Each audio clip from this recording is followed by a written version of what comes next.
Beberapa waktu lalu, publik dikejutkan oleh beredarnya sertifikat vaksin milik Presiden Republik Indonesia Joko Widodo di media sosial. Hal ini kemudian menimbulkan pertanyaan, apakah aplikasi Peduli Lindungi mengalami kebocoran atau peretasan?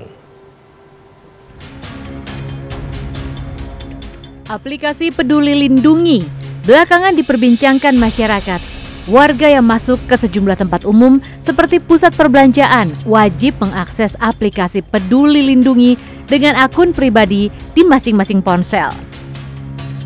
Namun yang menjadi sorotan khusus adalah beredarnya sertifikat vaksin Presiden Joko Widodo di media sosial.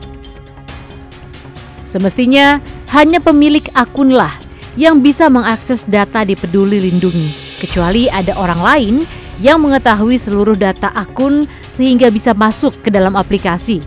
Data yang dimaksud adalah data kependudukan. Sebagai figur publik, NIK Presiden Joko Widodo cukup mudah ditemukan.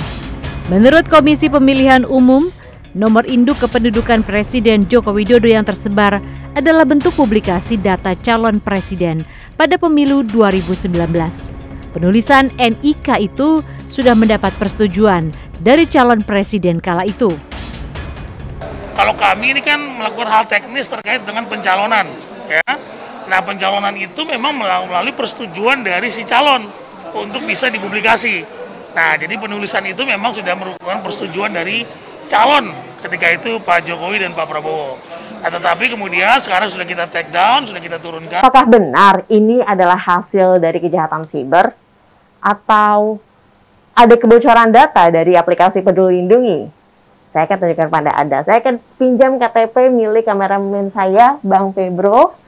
Dan berbekal dari KTP ini, saya bisa melakukan cara yang tadi saya lakukan, yaitu menginput data-data Bang Febro melalui aplikasi pedulilindungi.id.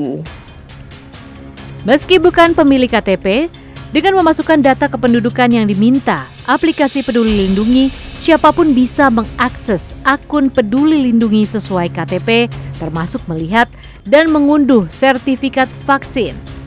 Dalam kasus Presiden Joko Widodo, karena datanya sempat terpampang di KPU, dengan cara yang sama, siapapun bisa mengunduh termasuk melihat dan mengunduh sertifikat vaksin Presiden melalui aplikasi Peduli Lindungi. Voila! Segampang itu loh saya bisa mengunduh sertifikat vaksin milik kameramen saya.